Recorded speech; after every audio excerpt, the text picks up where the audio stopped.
Solidarity Breakfast, your Saturday morning serving of union and working news, current events, opinion and talkback. Every Saturday, 7:30 till 9 a.m, here on 3CR, 855 on your AM dial.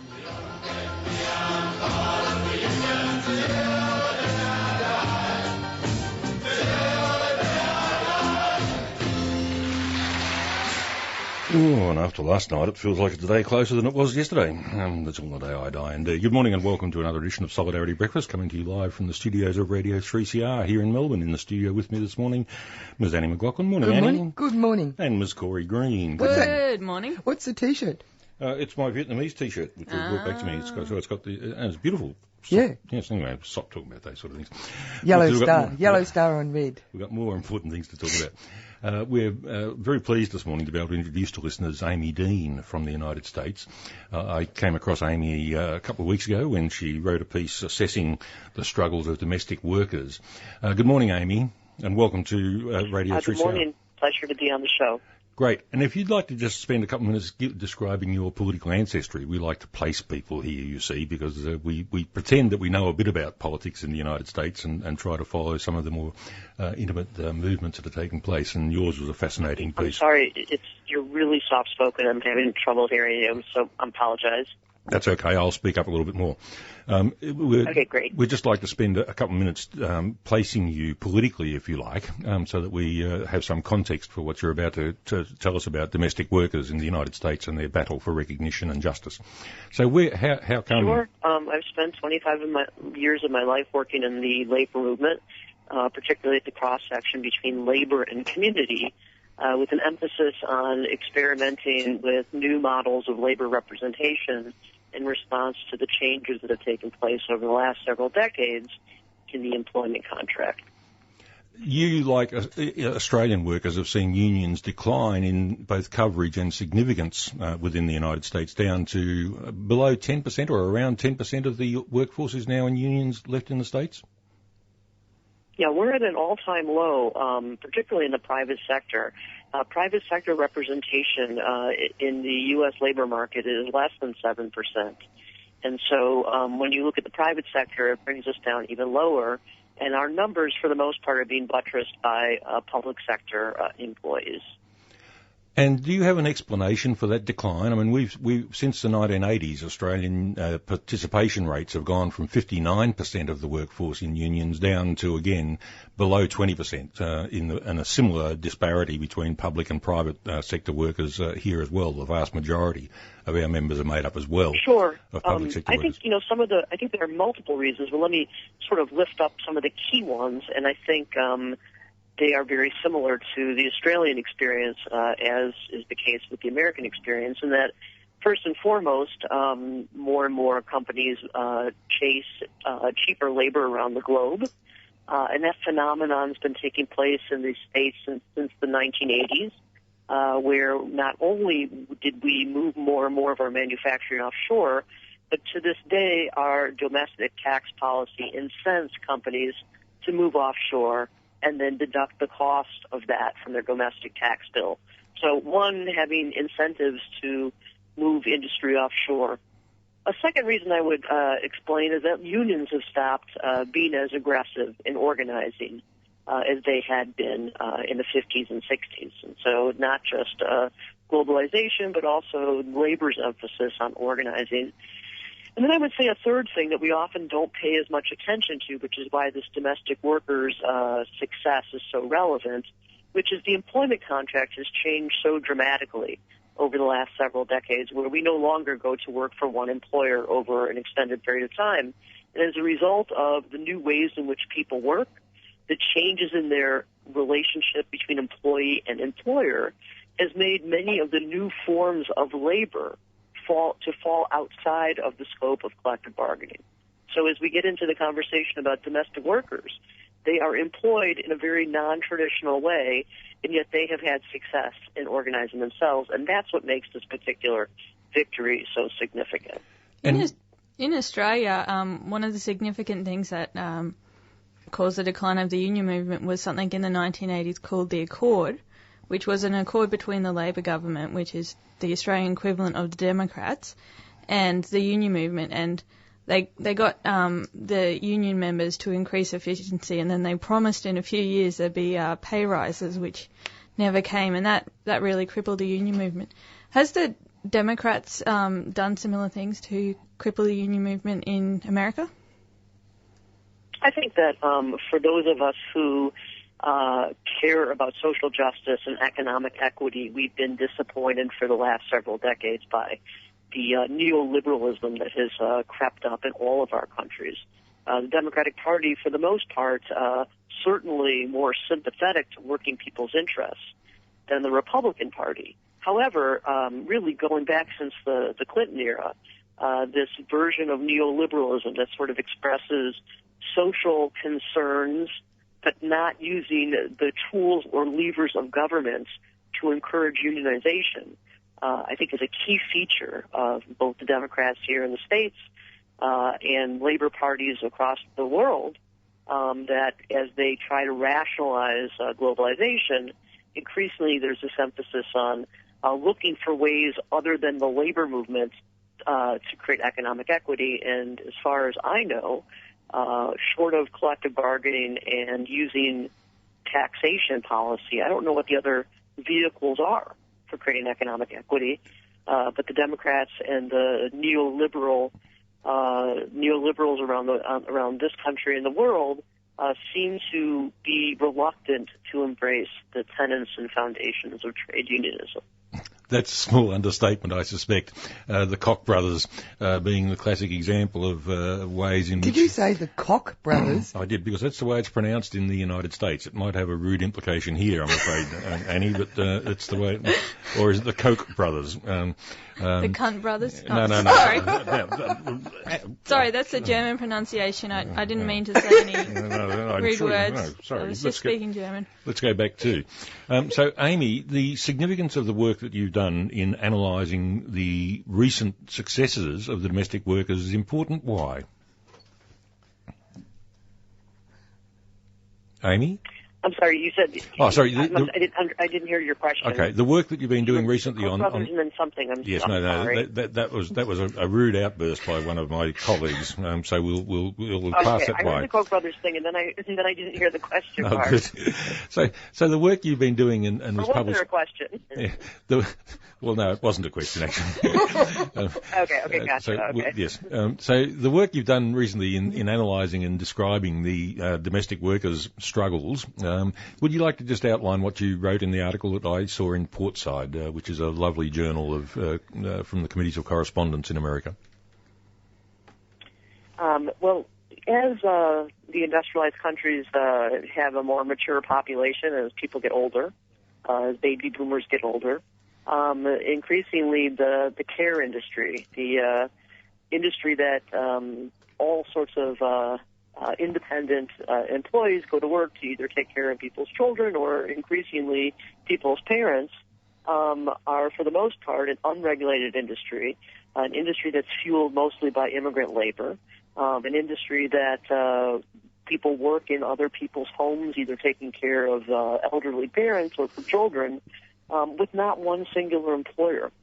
And so the organizing that's been going on in the U.S. for the last decade has been looking for informal ways to connect people who are working in people's homes individually and to be able to create some common sense of purpose and organization across all sorts of people who are independently employed for purposes of being able to create standards around domestic care, pay, and benefits. And I think one of the things that makes this campaign so unique and significant is all of us are asking the question of how do you create a collective bargaining unit or collective voice among people who are no longer working for an employer but are spread across many different places of employment. And the second thing that I think is really interesting about this campaign is the idea that public policy can be used to set standards for people who fall outside of labor law, who aren't considered traditional employees.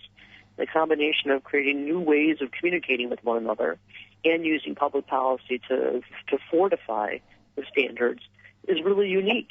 Unique in the sense that I think all of us around the country and the world, for the most part, are trying to figure out what are the new models of representation for people who work as independent contractors or temporary employees, and how do we create collective bargaining for these kinds of workers who no longer work for an employer.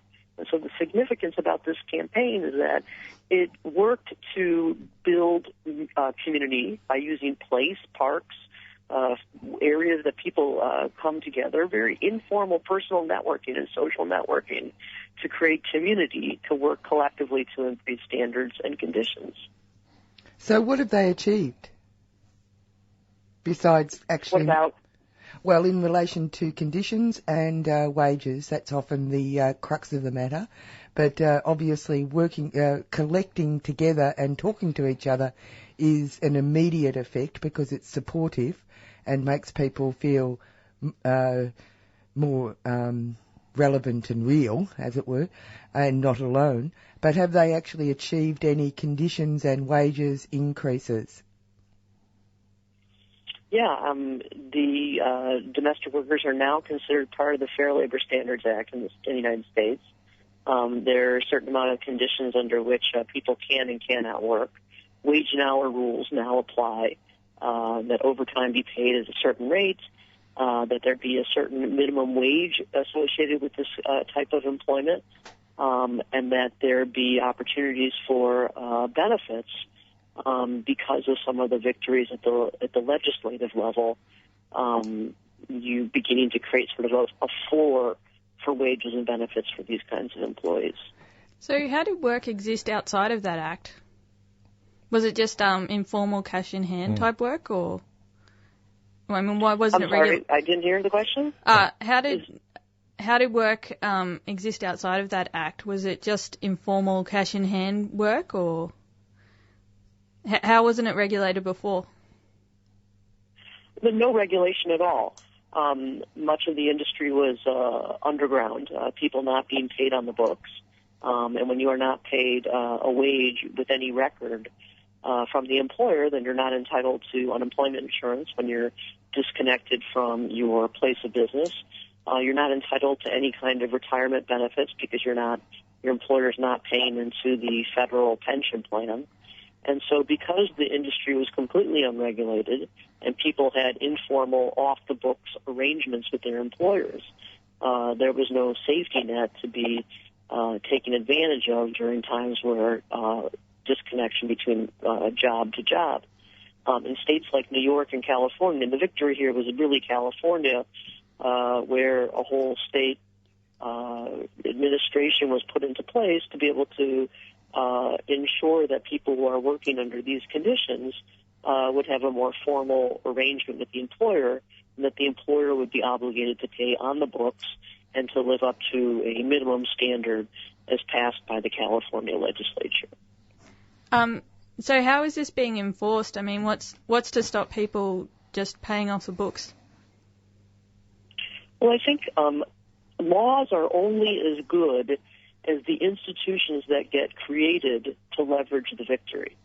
So in other words, we often hear a lot about the living wage movements in the states where labor and community organizations, similar to the Domestic Workers Campaign, have been successful in creating living wage standards at the local and regional level.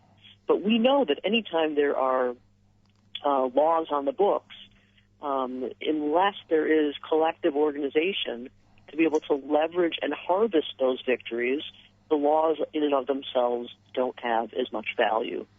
The fact that the Domestic Workers Campaign built organization and continues to build organization among domestic workers throughout the state of California creates the institutional force to enforce the rules that are now in place, to enforce the rules that say employers must pay people on the books and record their wages so that the wages that they receive are part of the wage structure, so that if people lose their job, they're entitled to unemployment insurance. If you're getting paid cash by an employer and you lose your job, there's no record that you've been employed, and as a result, not entitled to unemployment insurance. Same thing with the pension plan.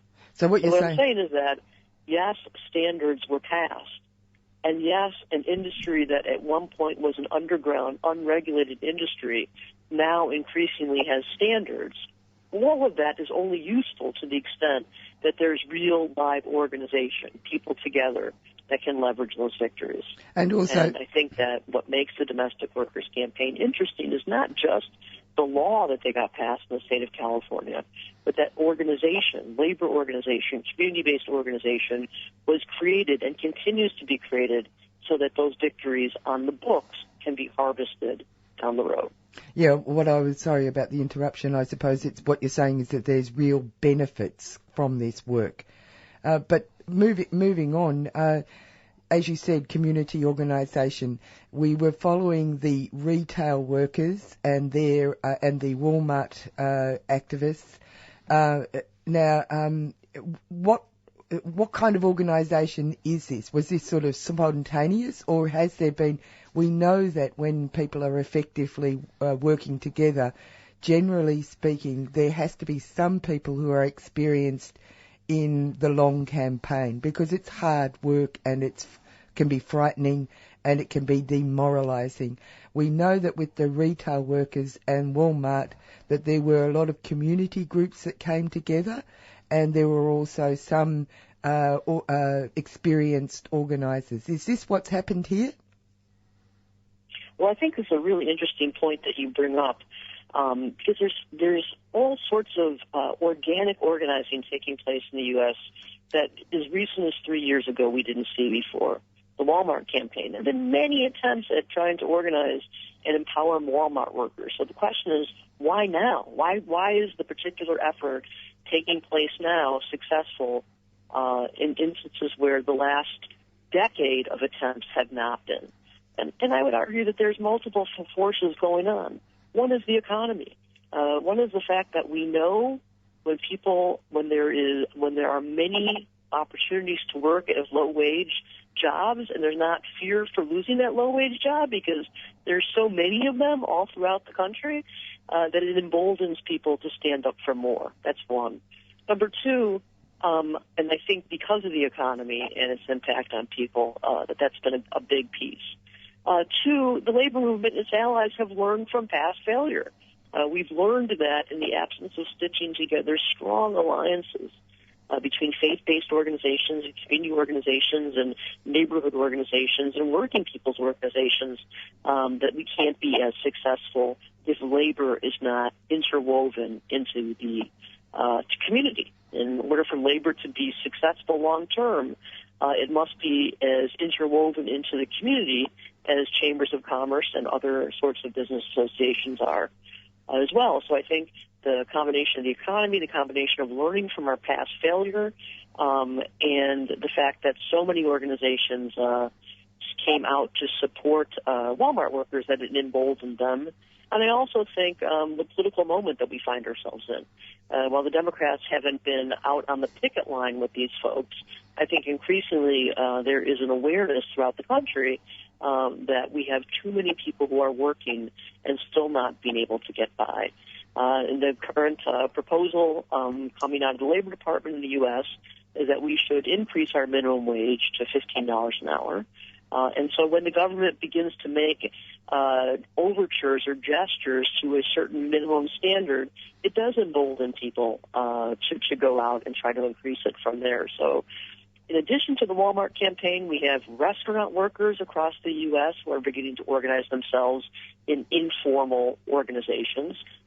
We have fast food workers. I don't know if you follow this, but it's pretty incredible that we've had in over 56 cities across the U.S. Days of activism where fast food workers have walked off their jobs. And so I would say the domestic workers, the Walmart workers, the restaurant workers, the fast food workers, all these new ways to work employees that have begun to take on their employer and to stand up is such an interesting phenomenon because it's got support from the labor movement, but it's not being driven by the labor movement. And I think the question for the labor movement is, how do we create a monetized relationship. I know that sounds like a business unionism question, but these informal organizations that are cropping up across the country, they're not long-term viable in the absence of a funding structure that can take these employees' wishes and democratic wishes and turn them into something powerful in terms of bargaining with their employer. Last point I'll make about this is that the thing to really note about this kind of organizing is that, particularly in the fast food and the restaurant industry and the domestic workers occupation, is that these are all examples where people have multiple employers and not one singular employer. And it says, important takeaway, is that even though people don't work the way they used to, even though we don't go to work for one employer, housed under one roof for a lifetime, that those conditions are not impediments. The fact that we don't have those conditions aren't impediments to long-term organizing. And the reason I bring that up is because so often in the labor movement, people will say we can't organize these new ways to work workers. And the truth is, in all these examples we've talked about today, these are all people who are working ones and twos, small employers, geographically dispersed, and we are beginning to plant the seeds for what the next generation of unions will look like, given how dramatic the employment relationship has changed. Amy, in the minutes we've got left, there's a couple of other more general points that I'd like to raise with you. The first one being, California, is it important that these struggles have a high point in California, and what role has the citizens-initiated referenda-style movement made? Are there strong parallels between the work of Cesar Chavez and the farm workers and what the domestic workers are doing, and what other... I'm an old Alinsky fan, and I know that there are some tensions in the organising communities in America, and Alinsky's not necessarily so much in favour these days. But it seems to me that there are obviously models from which you've drawn, but there is also clearly a uniqueness, a newness to the way in which it's being conducted at the moment. Do you want to just have a comment about that? Yeah, I mean, I think you make a couple of interesting points just to parse out. One is what models have been instructive, and then the second piece around California in particular. Absolutely. There have been models for decades about what does it look like to organize people that work for multiple employers, and we don't have to look any further than the building trades is a great example. Mm-hmm. Those people who labor in the building trades never have worked for one employer. They move from project to project, and we certainly used labor law to rationalize that system. The entertainment industry in the U.S. is the same way. People don't work for an employer, and they move from project to project. And there's all sorts of arrangements that allow them to rationalize that employment system. So in the building trades and entertainment unions, there's absolutely models for how independent contractors and temporary employees can rationalize employment under those conditions. California in particular is an interesting question because the labor movement and progressive America really is being reborn in California. And in fact, I think that the next New Deal for America's seeds are being planted in the state of California. And in large part, it's because of it's a non-majority state. In other words, a third of the population is Asian, a third of the population is Latino, and a third of the population is white. And so because so many majority of new entrants to the labor market are women, immigrants, and people of color, we are attracting people into the labor market that come from countries that have trade union values. We have populations of people that feel basis for unity with one another.